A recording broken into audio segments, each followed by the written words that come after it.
Amém. Gênesis 2, no verso 24, diz: Por isso deixa o homem, pai e mãe, e se une à sua mulher, tornando-se os dois uma só carne.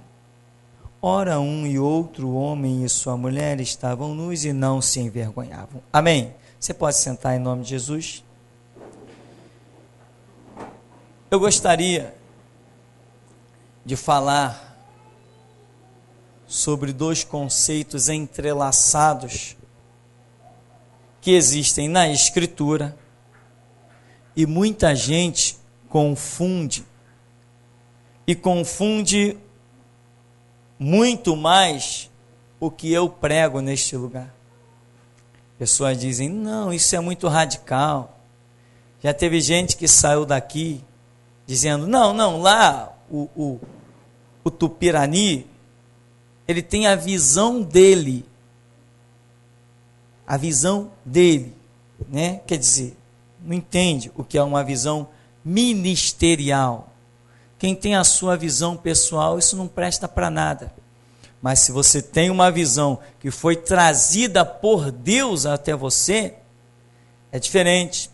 Se aquela visão procede de Deus, ela pode ser tanto para a sua vida pessoal, quanto pode ser para ser transmitida adiante. Por exemplo, a visão de Jeremias era uma visão pessoal, era para a vida dele? Sim, mas era para ir adiante também. E quem não deu ouvidos a Jeremias, como se diz na gíria, dançou. Então, nós temos um caminho que foi deixado para nós, esse caminho eu considero ele tão brilhante, é o caminho da oração. Você conhece ele, irmão?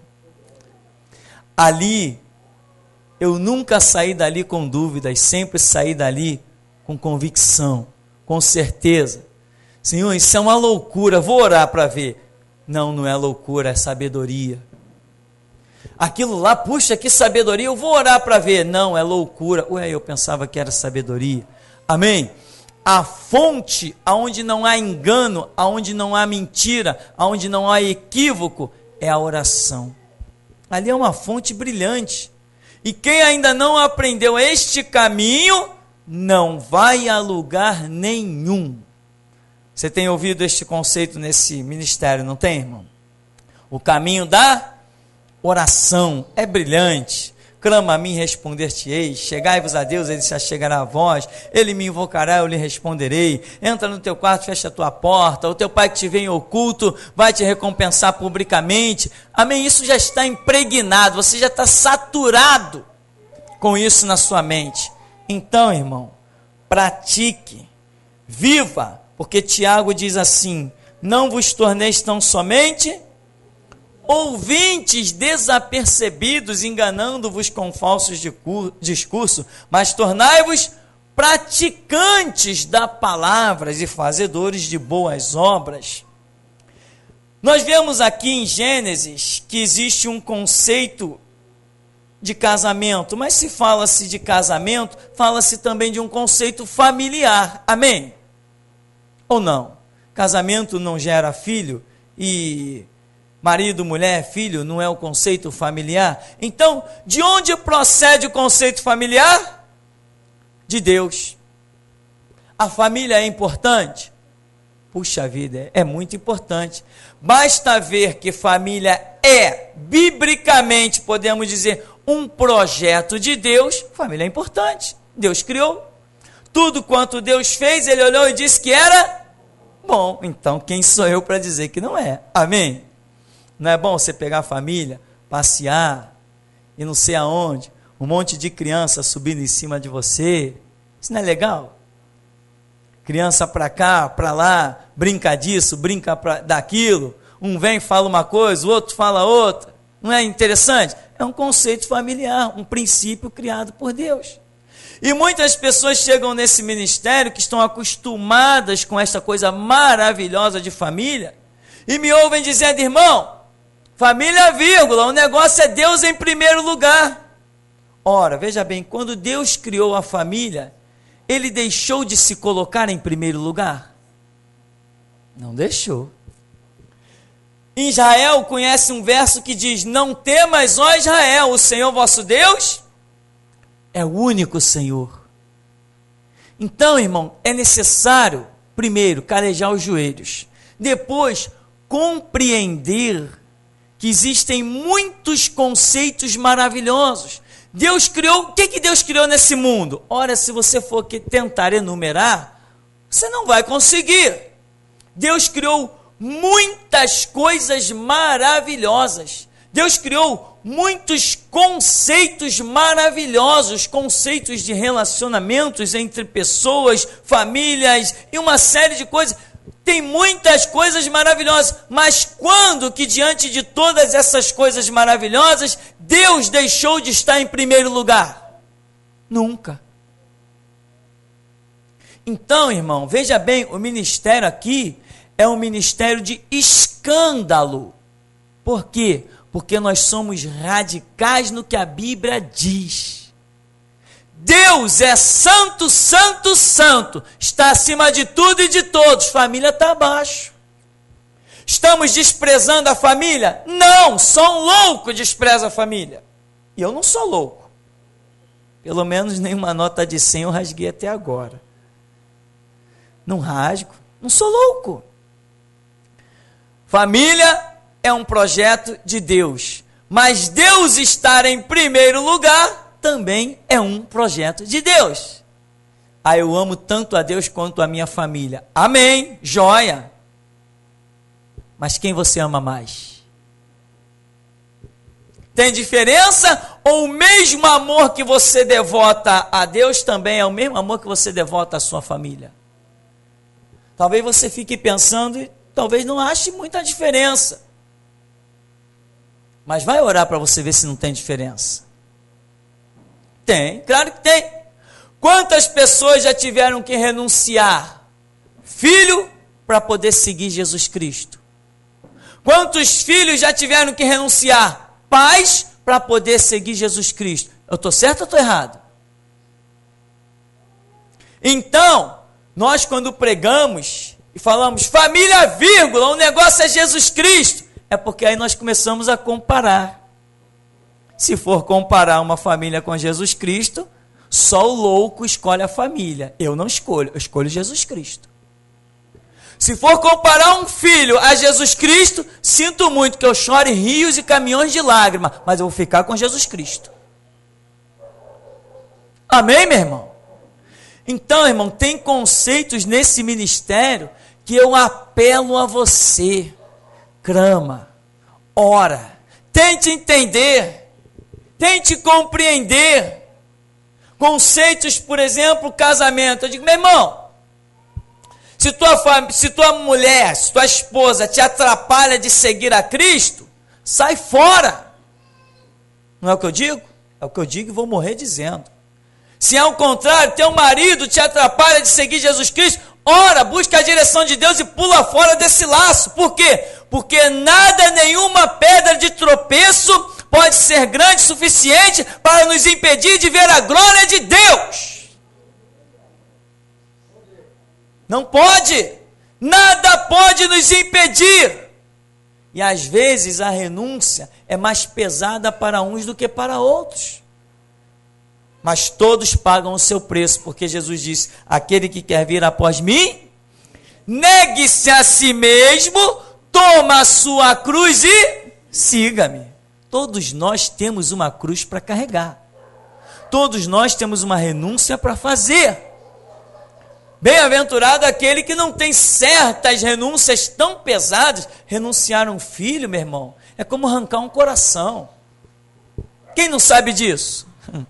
Quem não sabe disso? Renunciar a um casamento? Ora, você tinha um objetivo, você concluiu, e de repente você tem que abrir mão? É com um sorriso nos lábios? Não, não.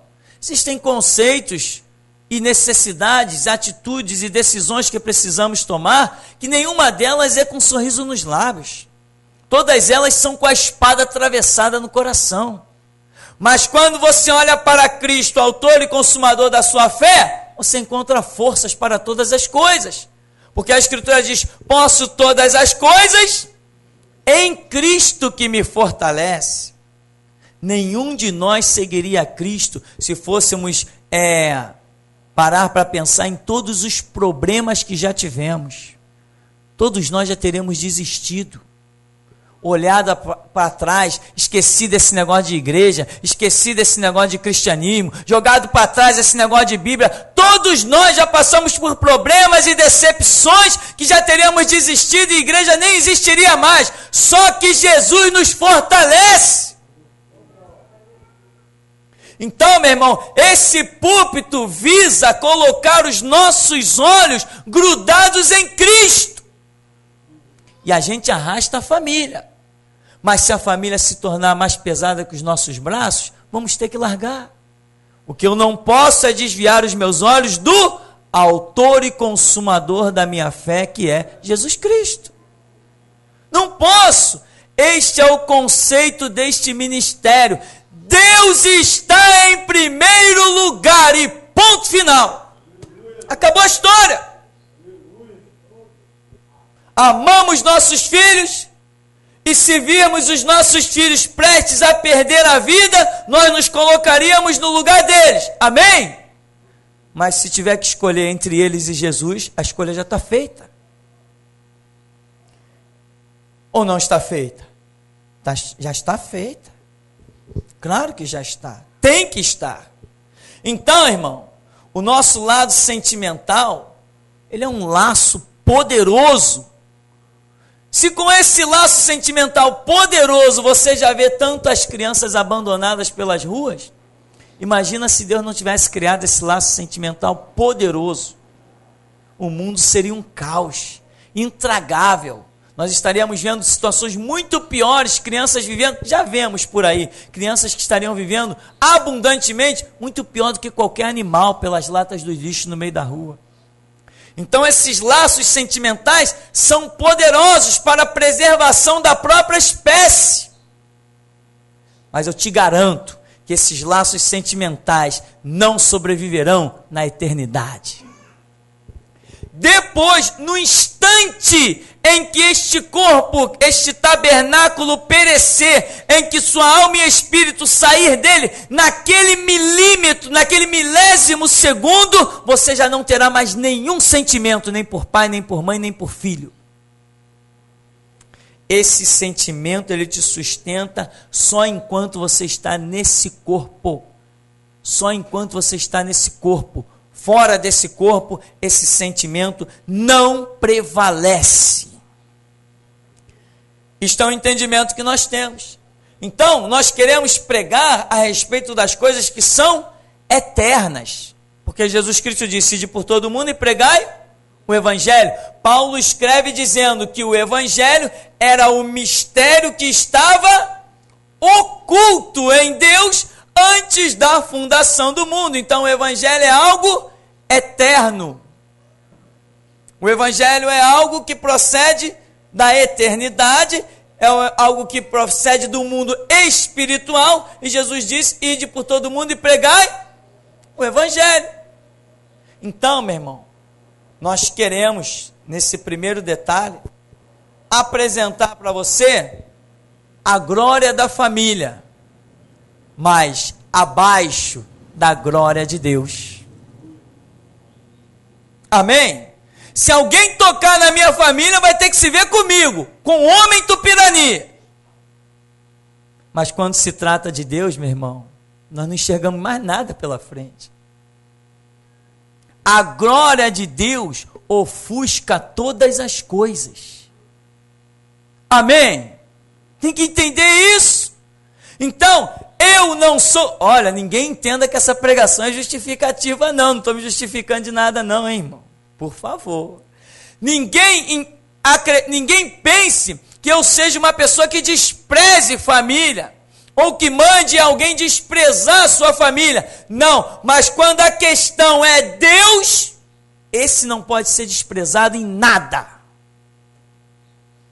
Porque para muitas pessoas é mais fácil credibilizar o que vem. Não, eu estou vendo a minha família, eu estou vendo isso, aquilo, aquilo outro. Não, mas para mim, Deus é mais real do que o que eu vejo. Outro conceito que nós também temos, com a graça de Deus, conseguido, né, entender a superação, é a questão casamento, que é um projeto entrelaçado nisso tudo que estamos falando. Começamos a falar disso aí. A própria Bíblia diz: deixará o homem, seu pai e sua mãe, vai se unir à sua mulher, serão ambos uma só carne. Casamento é uma besteira? Não. Como é que eu diria que casamento é uma besteira se quem criou o casamento foi Deus? Eu vou chamar o que Deus criou de besteira? Não. Agora, quando está em jogo a adoração e o serviço a Deus e um casamento, aí casamento é besteira.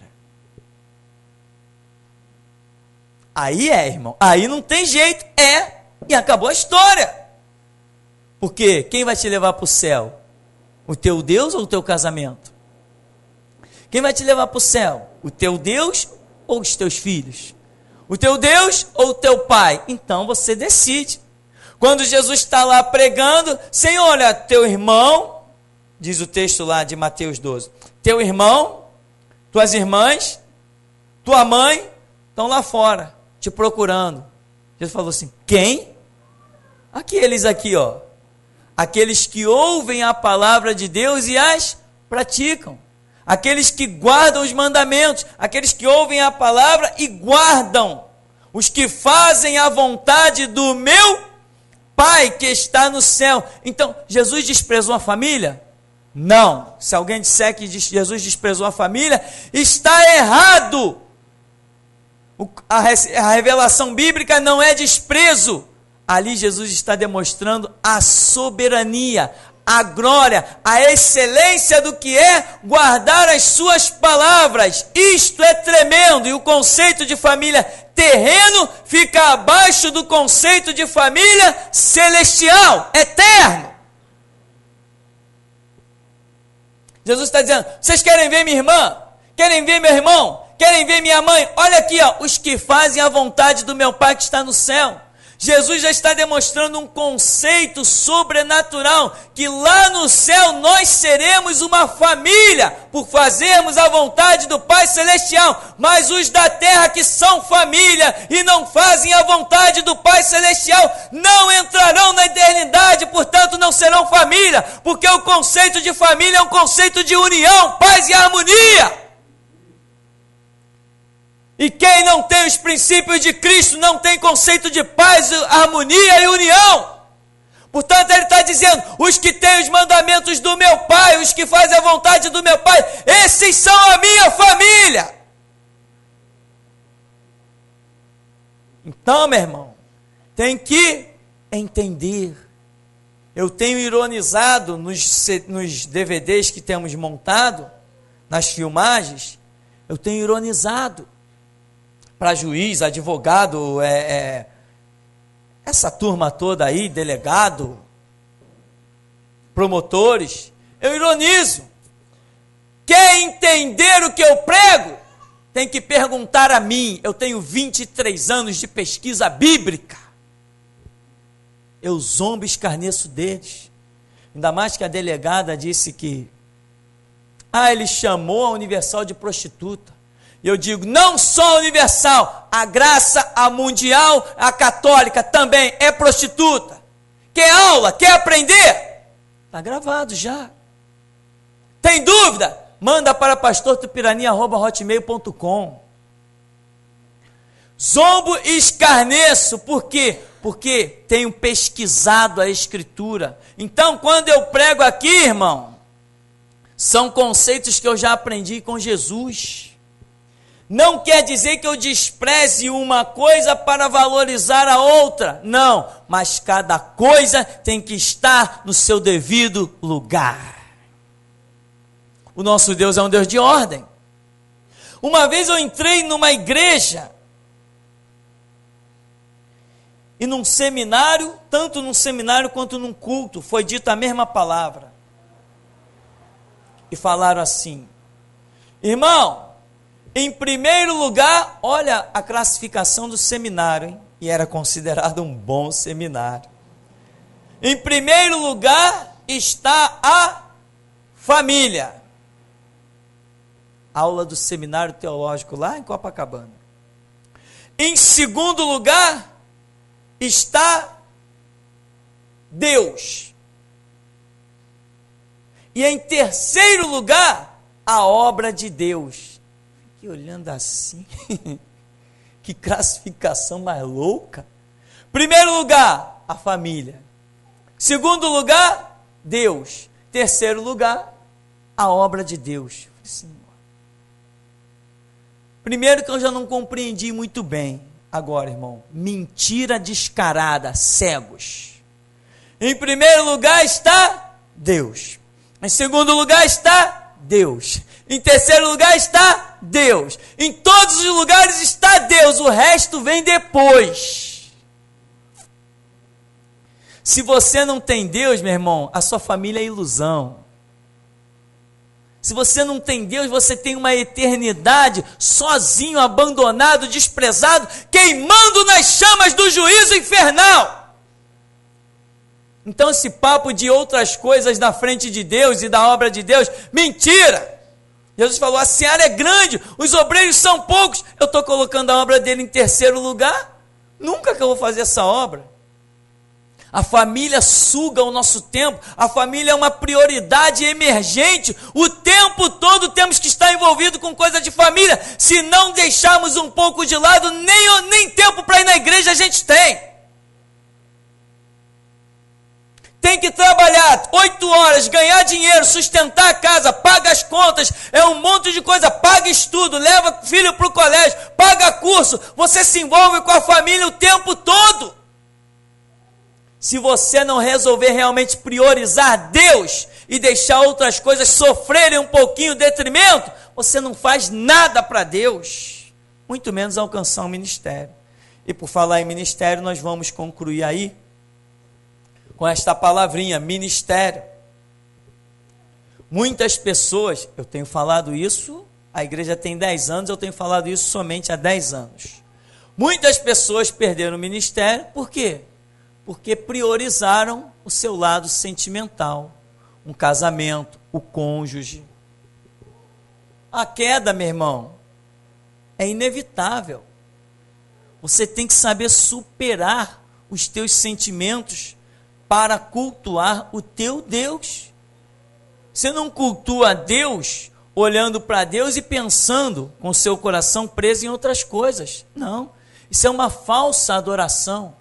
Jesus Cristo disse, este povo me honra com os seus lábios, mas o seu coração está longe de mim. Tem muita gente que é assim que vive. Pensa que está servindo a Deus porque está na igreja, está de corpo na igreja, mas o espírito e a alma nem chegou aqui ainda, está lá não sei aonde, está dobrando a esquina lá embaixo. Tem que ser pleno na presença de Deus. Você não pode estar aqui dentro e a cabeça, sabe? Os sentimentos, não dá mesmo, não dá certo. Tem que se unir corpo, alma e espírito e comparecer na presença de Deus. Senhor, eis-me aqui. Se não for assim, irmão, não dá certo não.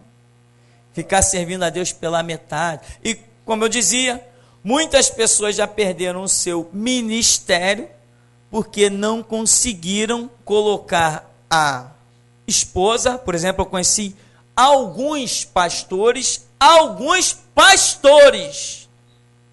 sem falar os outros irmãos que eu vi que Deus tinha chamado na vida deles e sequer chegaram ao pastorado. Estou falando de alguns, no plural, pastores que eu conheci, homens de Deus, de impor as mãos e o câncer sumir, de ordenar e demônios sair, pessoas de visões, revelações cheias do poder. Alguns pastores que eu conheci, mas o amor pela sua esposa foi maior do que o amor pela obra de Deus. A obra ficava na falta, mas a família, a esposa não podia ficar na falta um tiquinho. Resultado, hoje não são mais pastores, pode encontrar com eles aí na sociedade fazendo qualquer coisa, menos falando ou vivendo as grandezas de Deus. Então, meu irmão, eu valorizo o casamento abaixo de Deus. Eu valorizo a família muito abaixo do sangue de Cristo. Nada para mim se compara ao precioso sangue de Jesus Cristo. porque eu sempre tive família, mas mesmo assim bati a cabeça para os demônios. A minha família nunca teve autoridade para me libertar dos demônios. Foi o conhecimento de Jesus Cristo que me fez ser livre da lama do catolicismo, da lama do espiritismo, da lama da invocação dos mortos, acender vela para as almas, bater cabeça na pedreira para o Xangô, botar bilhetinho debaixo das patas do cavalo, do São Jorge, do Bastião, e essas coisas mais por aí. Então, nós temos que entender o que tínhamos e o que éramos, e o que temos e o que somos. Por isso, meu irmão, se a sua família realmente anda com Cristo, você pode até dizer que tem uma família. Se a sua família está afastada dos conceitos de Deus, vai se acostumando com a ideia de que você tem outra família. A sua família são aqueles que fazem a vontade do Pai que está no céu. Um dia, nós que servimos a Jesus Cristo, vamos nos encontrar lá no céu e vamos nos reconhecer. Vai ser uma alegria, meu irmão. Vai ser uma alegria. Vai ser um show de felicidade.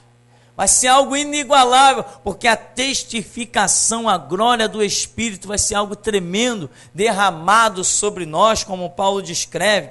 Agora, pois, permanecem a fé, a esperança e o amor. Estes três, mas o maior destes é o amor. E ele não está falando de amor de homem, de mulher, está falando do amor de Deus. Então, meu irmão, Paulo chega ao ponto de dar lá um conselho, lá em Coríntios, que ele diz assim, olha, bom é que todos fiquem como eu, solteirinho. Tem gente que diz até que Paulo era viúvo. Eu sei que ele está querendo dizer que ele está livre, porque ele fala assim, porque o casado tem que se preocupar em agradar a sua esposa, não é verdade? Claro que é. E ele diz assim, e a mulher casada também tem que se preocupar em agradar o seu marido. Mas assim, o solteiro não tem que se preocupar em agradar ninguém, se preocupa em agradar só Jesus. Então, meu irmão, a realidade dos fatos é a seguinte, tudo no clamor e na direção. Dê os passos que você achar que tem que dar, desde que Deus te dê a direção. Mas não confunda a posição das coisas. Se você confundir a posição das coisas, você vai cair. Deus tem que estar em primeiro lugar. Os meus sentimentos não podem estar. A minha vida não pode estar. Os meus filhos não podem estar. Nada pode estar acima do conceito de Deus. Eu não posso nunca perder o contato com o meu Salvador. Não posso nunca perder a comunhão com o meu Jesus. E é isso que eu tenho dito neste púlpito, que eu sei que muita gente entende mal e me chama de meio radical ou meio louco. Mas a realidade é que se alguma coisa está tentando impedir a tua caminhada espiritual, o teu crescimento, a tua própria salvação, o alcance de um ministério, meu irmão, você não pode brincar com isso, não pode jogar com isso, isso não tem preço, porque a morte de Cristo não tem preço. O resgate de Cristo pelas nossas almas não tem preço. Então é isso que eu coloco. Quando eu jogo na balança o sangue de Cristo, nada mais move essa balança. Pode jogar qualquer coisa do outro lado. Nada ergue o sangue de Cristo. O peso dele é muito alto.